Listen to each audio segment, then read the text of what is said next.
gotta make sure my charm's right. Hello, everyone.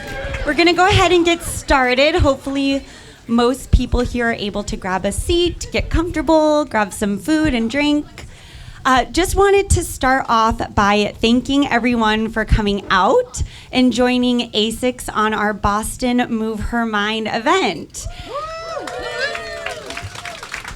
We have a lot of incredible people in this room today, and just wanted to kind of give a brief overview of why we're all here before handing it over to these incredible women on stage. Asics Move Her Mind series came about as an effort for our brand to better understand how we can break down the barriers of movement and exercise for women and just making it more accessible and making sure that we are bringing together a community of women and ensuring that they're inspired and coming together as athletes, as friends, as mothers, sisters, and community members. So for today's event, we have the incredible Emily Saul, sports psychology coach, joining us here today. And for our entire Move Her Mind event series, we have Meg Featherston of Featherstone Nutrition and Meg Murray, founder of Believe in the Run, with us here.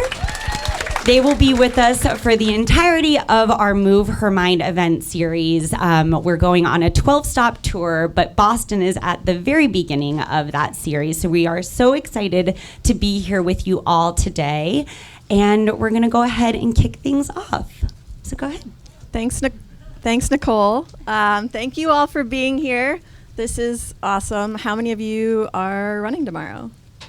Okay. Oh my God. That's so exciting. This is super exciting. So I am lucky enough to call Emily a friend, but some of you might not know Emily. So can you give us like a very quick background of who you are and what you do? Yep. I am a sports psychology and performance coach. So I work with athletes of all kinds, but mostly runners. And I really help all of those runners find more from their movement.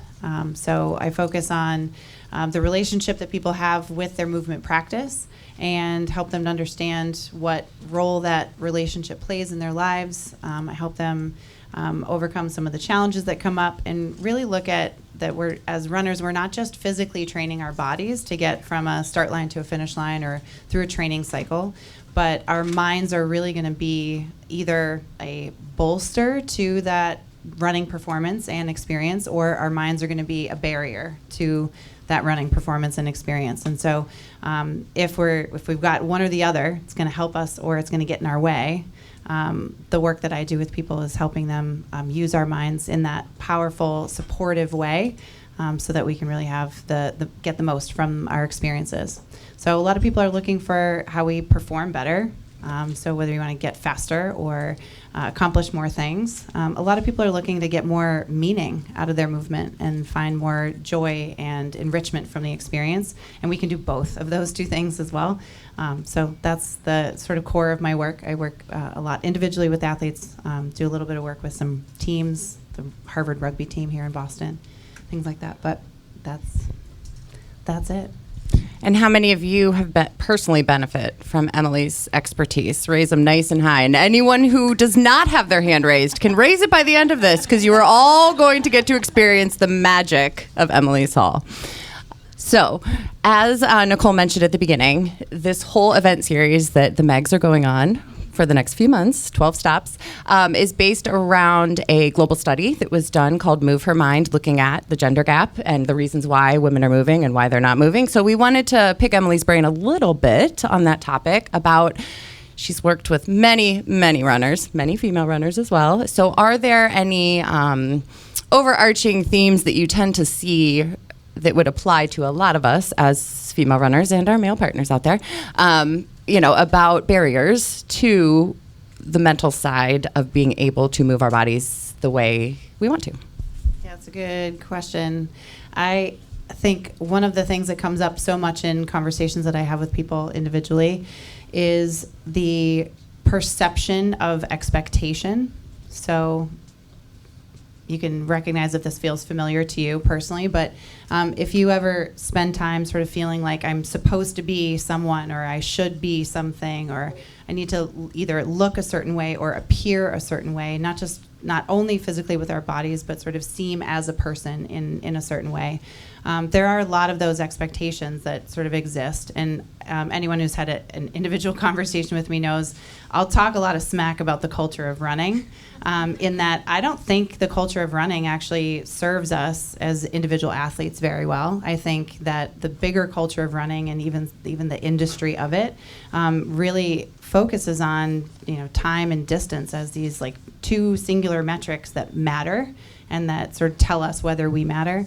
And so by putting so much emphasis on those things, it's not that those aren't valid metrics. We can certainly care about those types of accomplishments, but when that's the only thing that we focus on, we miss out on a lot of the opportunity to explore what we're capable of and how we can experience running in a more powerful way. And so it's those integrated expectations of I'm just supposed to be a fast runner, or I'm just supposed to be good at this, and that's the only thing that matters. That's what I see so many people kind of integrating in a way that just becomes really harmful. So instead of looking at a training cycle where you've worked really hard to build your mileage and to stay healthy and to learn how to nourish your body and to sustain all the work that you're doing and figure out all the technology and everything else. But instead of looking at that as this huge accomplishment and this big body of evidence that shows you are capable and you are ready now to go do this thing that is hard, instead, a lot of people integrate this idea that doesn't matter until I've gone and accomplished this impressive thing, which I'm terrified to do, by the way. And it's harder to do when you're afraid. And all of that's gonna only be valuable if I've accomplished the thing.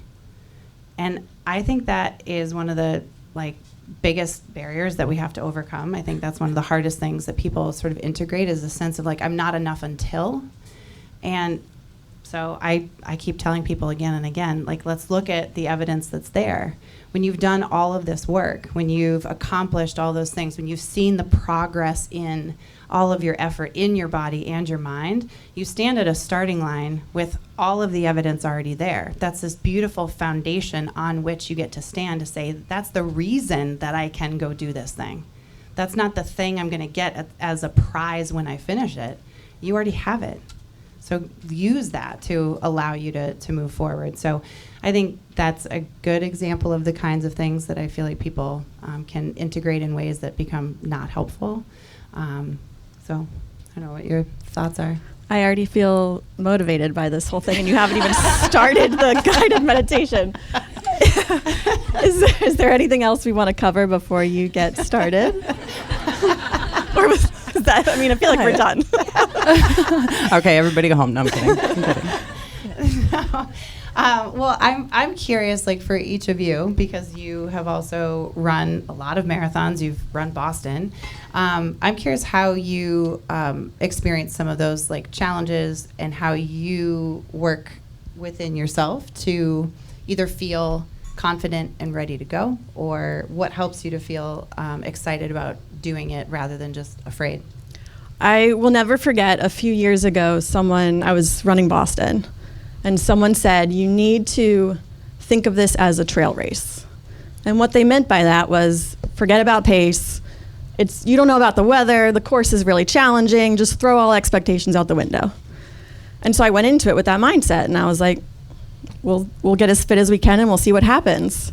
And that was my best marathon to date. I ran a 6-minute PR, all the pressure was gone, and I just think it's so important to just remember, at the end of the day, we love running. We can't control everything. We just got to go have a good time. I love that. So it's a trail race. Yeah, it's a trail race tomorrow, everyone. Okay, but I'm gonna take a little moment to teach what that is, the power of what that is. That's called framing, which means that you can call anything you want. Okay, it is the Boston Marathon. Meg called it a trail race. There's no rules that say you can't do that. So when she did that, it totally changed her sense of expectation. And instead of feeling like I got to live up to this expectation, she just went, oh, the only goal is to take what I have and go see what I can do with it. And that's a really like opening opportunity, right? She's now focused on the possibility of what can happen rather than on like the fear of what's not going to happen because this is such a challenging course. And that's a tool you can apply all the time, anytime. You can frame things in ways that just are more helpful rather than framing it in a way that doesn't work for you. Good. What do you do? Well, little story time. I had the pleasure of meeting Emily 2 years ago in Paris with Asics, and I might have sat next to her or across from her at dinner or every meal because, as you can imagine, you just want to like soak up her energy and exude what that she exudes. And at that point, I had gotten a contract to run my 6 stars in a very short period of time, and I remember Emily going, "What is our purpose here? Why?" I could see the wheels turning, like, "I'm slightly concerned about you." And I'm like, what is she thinking? So at the end, for me, I absolutely love the training. I love the process of running, and I look at the race as the victory lap. Similar to Meg, there's not an expectation. There's I've done the work. The fitness should be there. But when I start, how does it feel? How's that first mile feel? Right? Like we can go out there and be like, this is what I want on the day. But like Meg said, we don't know what the weather is. We don't know how we're going to feel. Is somebody going to trip us? Are we going to slip in the water? All the things that are completely out of our control. But if we just go out there and notice how we feel and do our best on the day, that is huge, right? So that's kind of my thought. Like we do this for fun. We get to do this, right? Anybody out there who has not gotten to do what they want to do at some point in their running, it's just focusing on all those positives, and that we are very blessed to be here and get to do these things. I love that. Yeah. And it's wonderful to be able to focus so much on the process. There are outcomes that we can certainly look forward to and be excited about. Like I said, it's not a wrong or a bad thing to have a time goal or to focus on the outcome. But being able to include the importance of the process is so powerful. It often allows people, even as they're running along a race course on the day of the race, you can recognize like this is happening and there's going to be an outcome. But if you focus as you are running on the experiences that you've had and all of the joy and all of the miles and all the mornings and maybe the runs with friends or the porch selfies and all the things that have happened, that allows you to feel that sense of like richness in this experience. I know that races are an opportunity to like test something, but I remind people all the time, like it doesn't have to feel like a test. It can actually feel like a celebration. It can feel like this expression of yourself. And I think that's one of the most beautiful things is when people can experience their running and their relationship with it, not as something that's just there for them to prove themselves or to test themselves, but just as a way to express themselves. So that whether it's joy or gratitude or grit or power or strength or any of those things, like, yeah, that's in you, that's of you. So like let it out. Like let running be just the vehicle through which you get to express yourself, not this thing that tests you or defines you. I find that really helpful. Let's do it. Okay. Let's go. All right. So all of you, I think, did expect to come and experience some kind of guided visualization. So I am going to do that. And so I'm going to invite everybody to, has anyone done like a guided visualization where you like listen and, yes? Okay. All right. At least like half of us. So here's generally how it works. I'm going to just talk at you for a while, and it's probably going to be longer than you realize when we're done. And what I'll invite you to do is just listen. You can just take it in. If you're in a chair and you're comfortable, great. If you're not comfortable, get comfortable. If you'd prefer to be on the floor, find a space. If you're standing and you want to sit, do that. But let this just be something that is of service to you.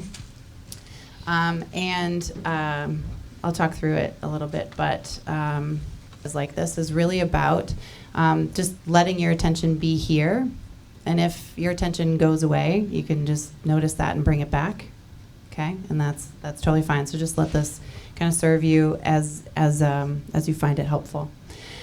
I'll also remind you, you can keep your eyes open. You can close your eyes if that feels better. Like, genuinely just do what works for you, okay, as we try this out. And this is also really specific to the marathon tomorrow. So if you are running it tomorrow, this is absolutely for you, right? From me to you. And if you're not running the Boston Marathon, fill in the word with whatever other marathon you're running. Also, if you're not running a marathon today or tomorrow or next week, but you just want to think about anything that I share that does feel helpful, just keep that. Take it, hold it, and use it, okay? I'm also going to stand up and move around because that's going to work better for me. All right. Tomorrow is the Boston Marathon. You belong here. You're ready. You're not alone. Your curiosity is stronger than your fear. You can choose to focus on what is possible. You can do this. If you hear nothing else but this, I'll say it again. Tomorrow is the Boston Marathon. You belong here. You are ready. You're not alone. Your curiosity is stronger than your fear. You can choose to focus on what is possible. You can do this. Right now, let your mind and body equally receive this experience with me. Notice that your mind will hear words and ideas, and you can invite your mind to find and keep any of them that feel good or supportive or make sense, and simply hold on to anything that helps you.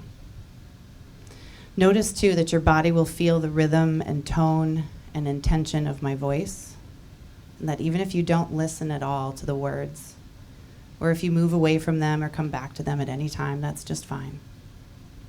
You can invite your body to be open and restful, to receive the feeling that this experience will offer. With both your body and your mind, consider how big this all is. The Boston Marathon. How it can seem like everything. When you think about everything you've put into getting to this point, and all that everyone seems to be talking about and focused on, and everyone who's here for this, it sure feels big. And then consider how small it is.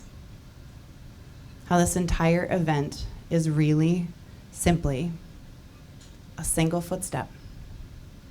One foot and the other foot, again and again, through each tiny moment in time made by each individual person. It is both big and small. It's both incredibly difficult and entirely doable. It's both so deeply complex and beautifully simple. The pursuit of this experience of the Boston Marathon tomorrow is both inspiring and agonizing. And you are here for all of it. Right now, let your breath help you connect to both the big and the small. Keep breathing just as you have been. Don't worry about changing anything. Just bring your attention to your breath so you notice how there's expansion in your body as you breathe in and contraction in your body as you breathe out. When you inhale, let your lungs and ribs open and notice how they make space for the big. And when you exhale, let the air release and notice with the contraction of the breath out, it creates the small. Tomorrow is both big and small. And you, too, you contain both big and challenging, and also small and doable. Breathe in. Big. Breathe out. Small. Breathe in. Big. Breathe out. Small. Breathe in. Tomorrow is both big. Breathe out. Tomorrow is also so small. And you are here for all of it. Allow yourself to be here for all the feelings right now, to be here for all the steps and the moments of tomorrow, to be here for what this has to teach you. Be here for what this has already taught you and how it's changed you. Allow yourself to be here not in fear of what dreams or ideas of success might be lost, but allow yourself to be here vulnerably open to the possibilities, open to what you're ready for and capable of doing. Allow yourself right now to be curious. The way a child's eyes spark with curiosity when they look into the world, wholeheartedly believing it is there for them to explore.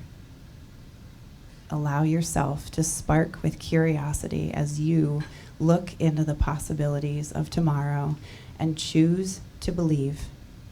Choose to believe that the experience is here for you to explore. Tomorrow is the Boston Marathon. You belong here. You are ready. You are not alone. Your curiosity is stronger than your fear. You can choose to focus on what is possible. You can do this. Let's explore our perspective for a minute. I want you to zoom all the way out, like you can see from the perspective of a drone camera. Zoom out from this room, out from this city, out, all the way out, so you can feel the expanse of the earth that you can see from that high height. Like you can see an ocean. It's farther than you can even see. And consider how the ocean is made up of each single and individual drop of water to make the whole. Every single drop of that ocean matters, even though it's small. Without each one, the ocean is not as whole or complete. Each drop is necessary to make it what it is. And as you imagine that whole ocean, let each drop of water that makes it be represented by a person. You, me, everyone in this room, and everyone around the world that's connected to this race this year. Imagine each of the 30,000 runners as drops of the ocean. And tens of thousands more drops are the people who will come to support all of those runners. And let even more drops of the ocean be the many, many spectators, the many locals of Boston and all the towns along the course. The thousands of volunteers and organizers and helpers supporting all of those runners. See all those people as the drops of the ocean that is this race.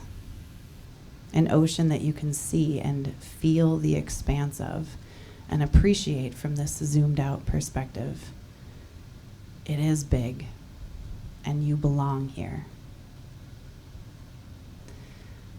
Now shift your perspective to zoom in. Shift your focus to zooming closer and closer all the way back to the city, to this room, to your feet on the floor, and your beating heart and breathing lungs inside you. remember that this race is also small. And you are ready. You can do this. So tomorrow, if it starts to feel big, like too big, remember that it's actually as small as your heart beating and your one foot and your other foot again and again all the way along the course. And if as you run tomorrow it starts to feel too small, like you're on your own, remember that you're not alone. You're a part of this great big ocean of people and momentum that is so much bigger than you, and it's powerful. Let it carry you. You belong here. You're not alone. You are of this ocean of movement and momentum. You are a part of a collective of intention. You are a part of an enormous movement of commitment. You are a part of a body of work produced in training that is so much bigger than you or your own repeated actions and training. You are a part of the evidence that this, tomorrow, marathons in general, but this, the Boston Marathon, is possible. It is happening. It's already so far in motion that its momentum is already carrying you and will continue to hold you. You can let it hold you, let it carry you. Let the movement, the momentum, the current of this powerful force, which is bigger than you and of which you are already a part, let it move you. Let it move you now. Let it move you tomorrow. Tomorrow is the Boston Marathon. You belong here. You are ready. You are not alone. Your curiosity is stronger than your fear. You can choose to focus on what is possible. You can do this. Let your mind and body right now consider the challenge you'll experience tomorrow. Visualize yourself in a moment when the effort feels hard, and both your body and mind recognize the discomfort. See and feel the challenge of the distance as you go along. Notice how the hills force the sensation of challenge as you climb. It's okay to have some sensations and feelings that arise. Notice them. Let them be here. And use them right now to explore the difference between experiencing these with curiosity or through the lens of fear. Fear makes you feel like the only thing you can do is survive. It doesn't care about performing to your fullest potential. Fear makes things feel big. It asks, what if you can't? What if it's too much? What if it gets harder than this? What if you die?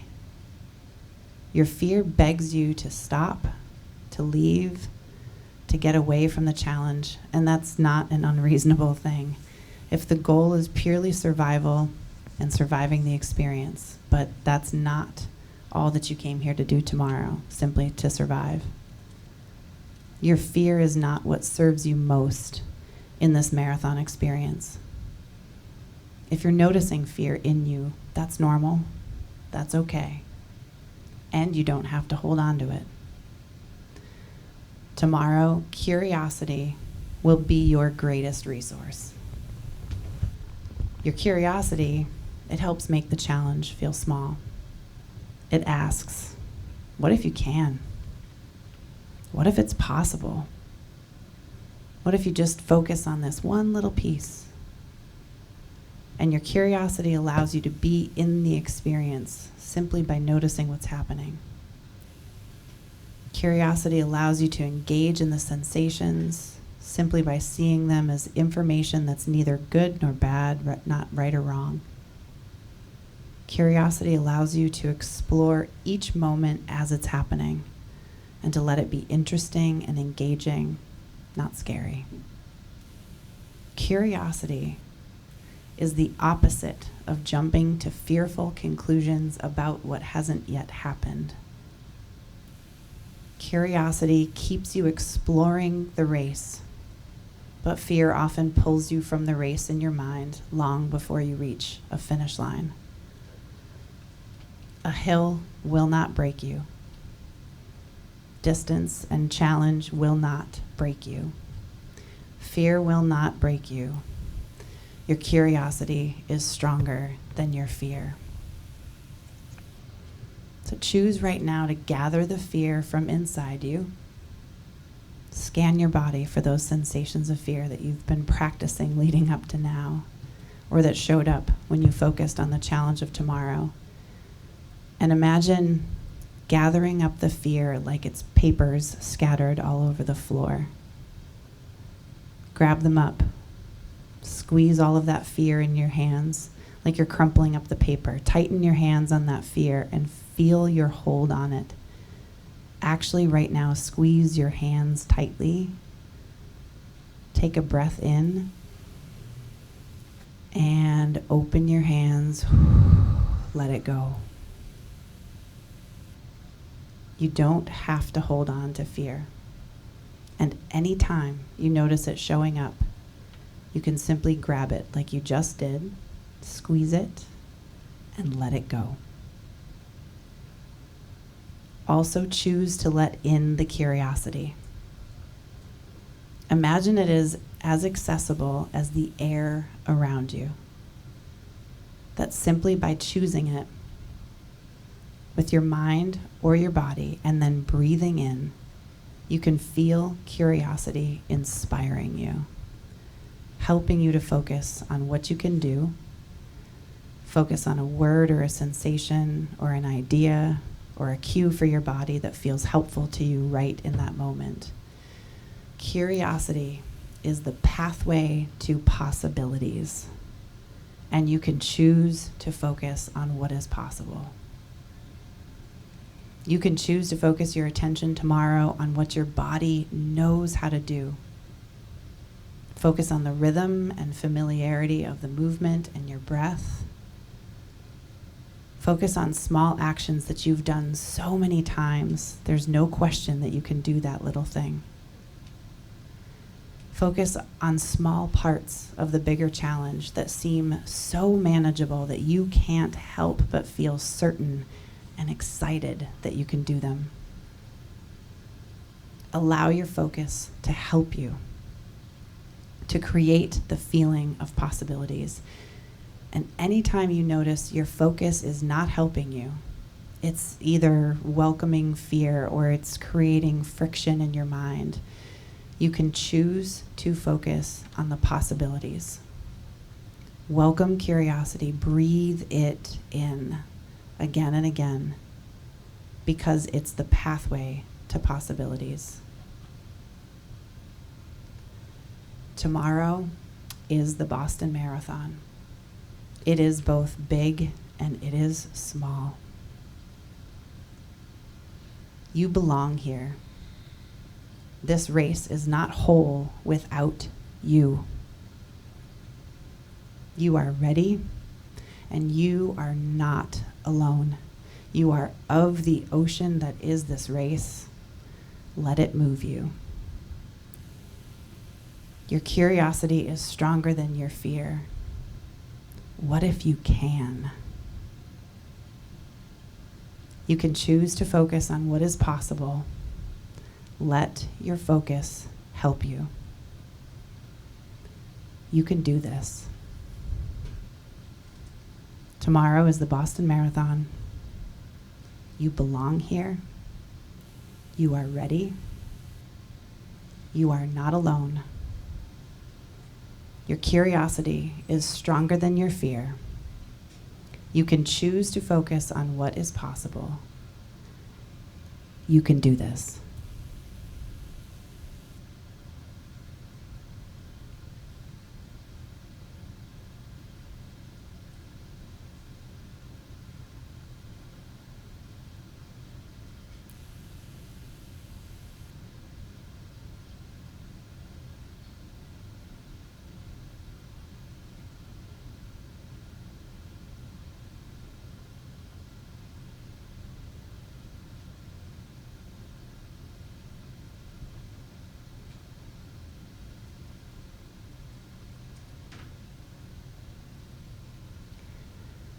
you can let that settle in your bodies, settle in your minds. And as you're ready, you can open your eyes and bring your attention back to the room.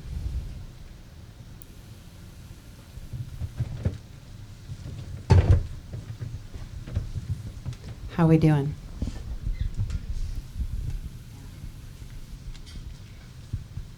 Anybody want to reflect?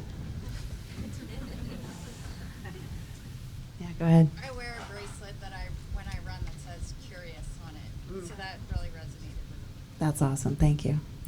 I don't know if you could hear it. She said she wears a bracelet that says "Curious" on it, and she wears that when she runs.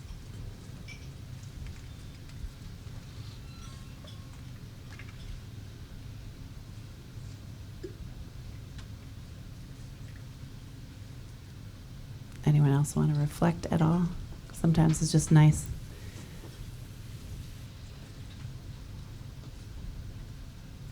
Yeah, go ahead. Just grateful.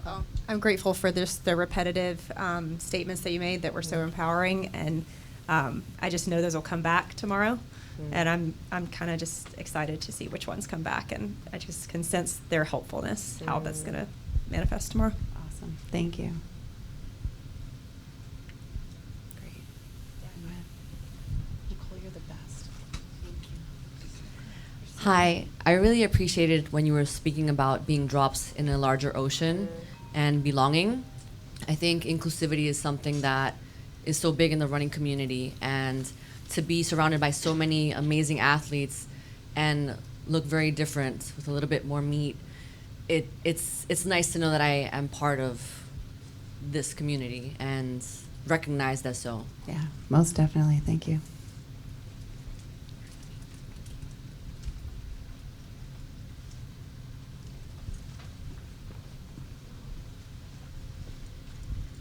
I just want to say thank you.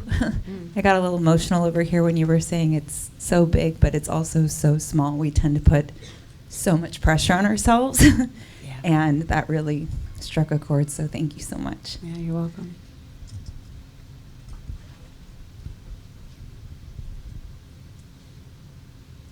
I was talking with someone earlier, just describing the duality of this race, right? That it can be so many things all at the same time. And I think it is a really powerful tool that you might have a lot of different feelings as you're moving along, right? There are times at the beginning, I have run Boston before, and I certainly know that being in Athletes Village and then walking down the street that feels like forever and ever and ever before you even get to the start, and standing in the corrals and just being like, oh my God, it's so big, right? And needing in those moments to just sort of be like, I'm okay, like I know where I am, I'm right here, like I'm like on my own 2 feet, and I can feel my breath, I can feel my heart, right? Like it's helpful to be able to feel that sense of smallness because that feels safe. And then sometimes it can feel like you're just out there, like in the middle of nowhere, and you don't know where you are. And so it helps to feel oriented again and to feel a part of something. And so you can use those two directions, right? Anytime you need to zoom out or you need to zoom in, you can do that. Find the big and find the small. Again, it's just about noticing what do you need in that moment so that it feels helpful. I don't have to wait for the microphone. But everyone wants to hear you. I was just going to say, I thought that was so beautiful because I think it's very easy for everyone here to see how important the marathon is, but I don't think I've ever had it framed that like you are an important part of the marathon. No one's ever said that to me before. I mean, it's just like, it's not something you think about, you know? Yeah. That was incredible. Thank you so much. You're welcome. Thank you. Yeah. It's true. And I just really like the adjusting your mindset throughout the race concept of like go big and small throughout it, because it is a dynamic race and obviously your experience changes throughout it. So to adjust the mindset was just incredibly helpful. So thank you, Emily. Yeah, you're welcome. Great. I also think it's helpful if there are any questions, we can kind of invite any questions. It doesn't have to be related to the visualization. It can be anything like race related or running related. That's a good time to throw some questions out, mindset related. I have a question. Can we get an Emily Saul live feed at like mile 18? I'll hand out my phone number. You can. That's why I said the thing so many times. So you can just hear it in your head again and again. And didn't you say there are some temporary tattoos as reminders? Yeah, thanks. That's a really good idea. In the back corner over there, if you notice, there are some temporary tattoos, and they actually have words on them that might remind you of a bunch of the things that that I shared. So, one says possibilities, one says curiosity, one says you can do this. There's a bunch of them. So, so take those, put them on your body, let them be your reminders. I have a question. Well, this kind of ties in what Meg started everything out with, that think of it as a trail race. Yeah. You ran a 6-minute PR. Okay, when you come back the next time to run Boston, how do we frame this? Because suddenly we have a time goal. At least you do. Okay, you do. Do you? Of course. So you want to know how you frame this, yeah? How do I just treat it like, okay, last year I had my best year ever because Okay. I was injured and I ran it for fun. Mm-hmm. I had no time goal. Yeah? I had a blast. Well, I think that's maybe a key for you, right? It wasn't fast though. Okay, I want to get fast again. Okay, so my one encouragement, especially when we think about running Boston year over year, really any race year over year, I don't believe that it's actually a direct comparison, right? I don't think that even if you're running the same course, right? You cross the same start line and the same finish line and it's the same distance of the race, it's not the same race. Oh, It's ask not. me about 2018. Yeah, but it right, like the weather can be different, and maybe it's going to be a little similar, maybe a little cooler tomorrow than it was last year, but you're not the same person, right? The world is not the same. This ocean of people of which you are all a part, it's not the same, right? You get to go have a completely unique experience tomorrow. And I think that is one of the things that's most motivating to me. Like, you're at that starting line for the very first time. It's like a one and only. That's the only time you're ever going to get to have that experience tomorrow. So go in being like, what is this going to be? That's what Meg did. She was like, let's see what I can do, right? I'm going to take the fitness I have this year. I'm going to take this like block and body of work of training that I've just done. I'm going to take all this experience and all this curiosity. I'm just going to go figure it out. And like discover, go explore along the course instead of going like, it should be this, it should be that, it should be that, and that. Nah. Just go see what, like, open yourself, right? That's the curiosity part. Love it. Thank you. Yeah, thank you. Don't go shoulding all over yourself, folks. Or the other one.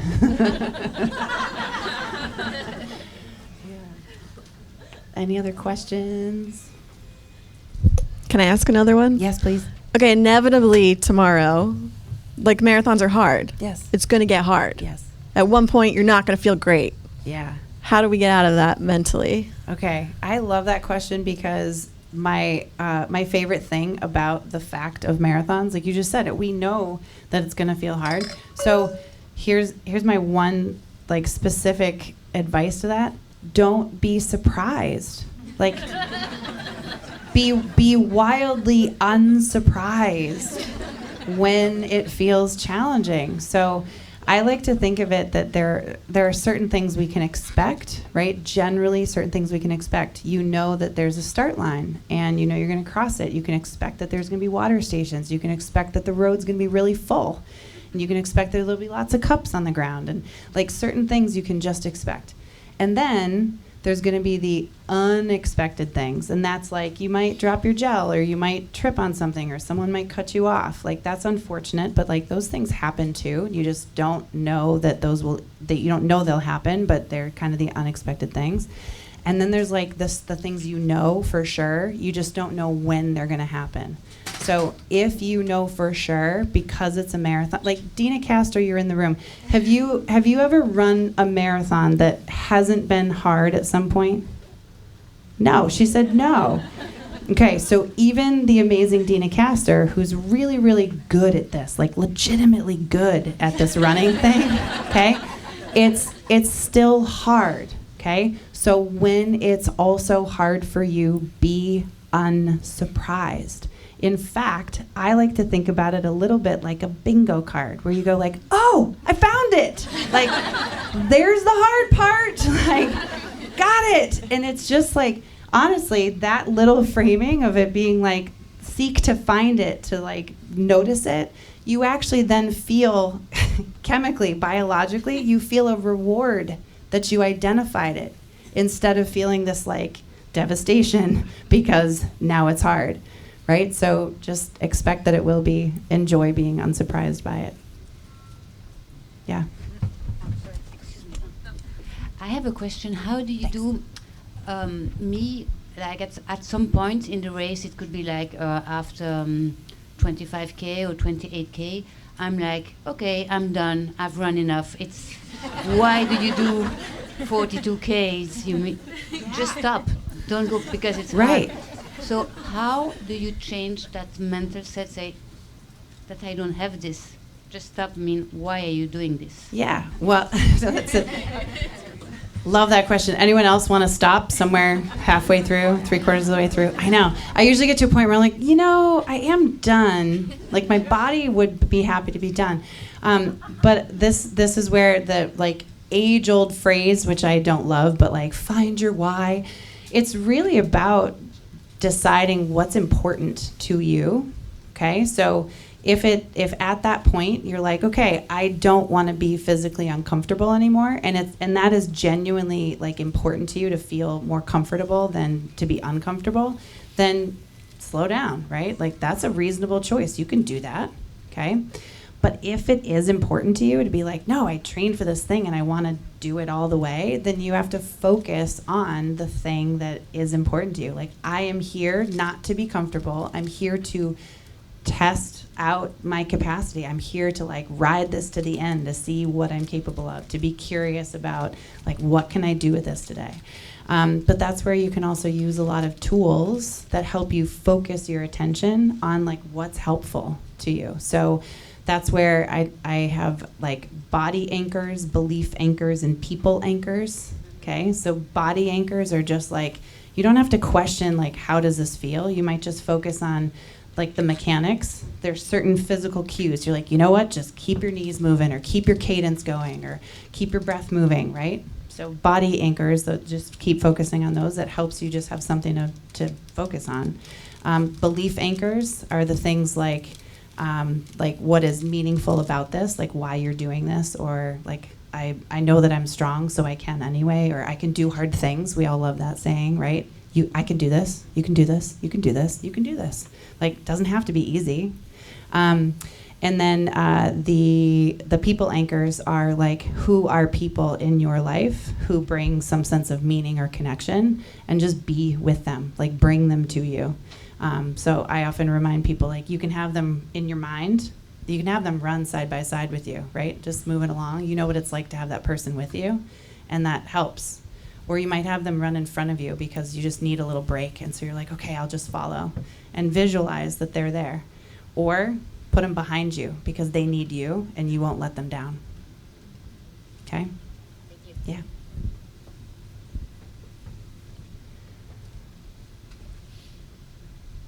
Hi. Hey, Jess.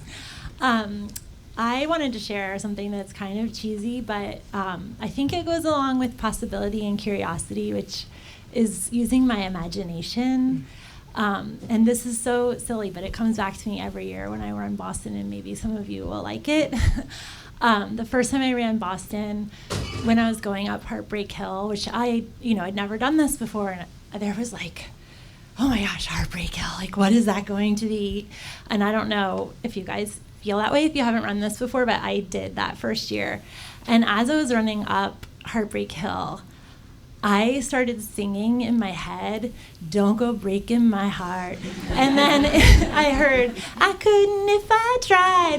And I had so much fun. And every year when I come back, this will be my 7th time running this race, I get so excited to get there and like have that kind of, and it has been different every time, but I just like, it brings like levity and joy and I don't know.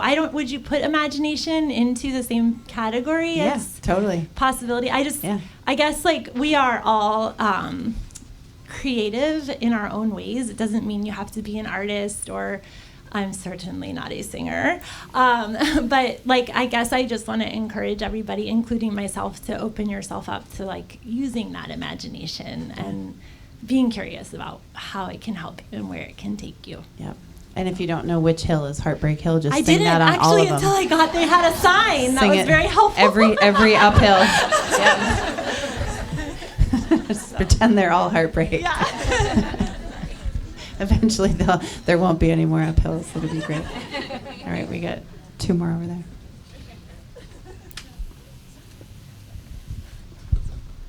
Okay, so Emily, you're great. You've taught me so much. I wanted to say that, well, one, I got emotional. I cried the whole time, actually, like realistically. And you taught me that that's because I was holding on to a lot of emotion, and it's kind of like me releasing it. So thank you for that. Now, since you're good at what you do, I'm extremely zen. But when are you too zen to like, like now I'm like, where's that fire? I'm so calm. Yeah, well, you still actually have a lot of hours until you start that race. So tomorrow morning is a good time to like get a little bit more focused and fired up. Today is great to just still like stay pretty chill, because you don't need to be activated until really tomorrow. One of the resources that Believe in the Run has made available, we recorded a night before marathon meditation, which is like very general for not just Boston specific. And that's a great one for like going to sleep or like bedtime. And there's one for the morning of. And I welcome you all to find it on the Believe in the Run YouTube channel. But that focuses on kind of like getting a little bit more fired up and like focused in. So you can try that out tomorrow. But I would say tomorrow, not today. Perfect. Thank you. And I think maybe time for 2 more questions. Thank you, Emily. You're that was welcome. amazing. Thank you, Megan, and Megan too. I read this quote the other day, which is kind of funny. It was like, courage is knowing it might hurt, right? But doing it anyway. Stupidity is the same, and that's why life is hard, right? Or running is hard. And I will go ahead and own it. I am courageous and stupid sometimes, especially when it comes to racing or running. And I feel like my mental game is pretty strong, right? Like I feel like I can do anything. Cramping has gotten in the way of every marathon I've ever done between 15 and 17. And my brain is like, oh, forget this. I'm going to do it anyway, right? Like, I'm going to keep going. So how do you reframe that? Can you really do mind over matter there, or mind over physical being? Well, to help. You can hydrate. I feel like I need to say that we have checked every box with Kim over here. Every box. So let's check the mental box Okay, now. good. I was like, I feel like this is a Featherston. We've been there. Okay, good. Well, yes, a little bit. It's not that your mind can necessarily be like, just like switch off the cramps, but how you make sense of them in the moment, or the story that you build around it. It's basically your interpretation of it is something that you can play with your mind. And I don't encourage this in like general life, just like ignore all the things by telling yourself a different story, because then we'll all end up broken and dead. But in marathons, sometimes it actually is helpful if you've done all the things. Then I would actually work on building a narrative around that experience. That's like something I'd play with it specifically with you to kind of figure it out. But we would really want to build something around like, hey, this is normal. That's for you. That's just a signal that like you're just running right in this portion of the race. And so what we're looking to do is kind of turn down the signal of danger. And let it be a more neutral thing, if not a positive thing. But we can certainly work to help it be just like a neutral thing, just like, oh, like on the bingo card, like, oh, there that is. Okay, cool. So then the next thing is the next mile, or the next thing is my next gel. And you just like build it in. It's kind of similar to when people talk about their first like several miles. I have a friend in the room who has like first several miles just like kind of feel like crap, and so rather than being like, oh, why does it feel so bad today? Or an athlete I worked with a few years ago, she was like, mile 4, it just always sucks, and why? And like she really wanted to sort of fix it, and I was like, well, but if mile 4 really sucks, does mile 5? And she's like, no, it's better by 5. I'm like, then just let it suck, and just be like, yep, there's the suck, and it'll come and it'll go, and I'll be okay. Right? We can really turn down the volume of how kind of scary or bad things seem, especially if it isn't like threatening to you, actually like causing physical harm. Thank you. Yeah. Maybe one last question?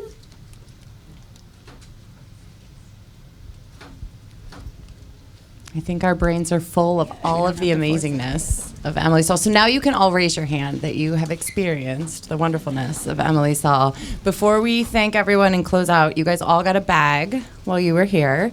And we are very lucky to have a lot of supportive partners for our entire tour. So those of you who are regular listeners of Fuel for the Soul, you know Asics has been our sponsor from the get-go. So thank you, Asics. And this will all be recorded if you want to listen to this again before another Boston or another race. And Runway Nutrition is also one of our sponsors. So you'll find a sachet of their protein powder in there. If you haven't tried that yet, you can try that. We also have Elite Nutrition here today, and they have Bonk Breaker chews in there, which are great for the carb load, by the way, if we need to switch that up. And some salt chews. We also have some chews from Noogs in there and a hydration sachet from Scratch. So you guys are set on products today. So dig through there. We've also got some lovely things from Asics. Shoe charms. There's a Believe in the Run one. There's a feather. See what you got there in your little baggie. But thank you to everybody who's been supportive of this. Huge, again, thank you to Asics for allowing the Megs to travel together and bring you guys different specialties at each location. So if you want to join us again, it'll be a different chat somewhere. It's all on Asics website. And the biggest thank you to Emily Saul for sharing all of her wonderfulness with Thanks, us today. Emily.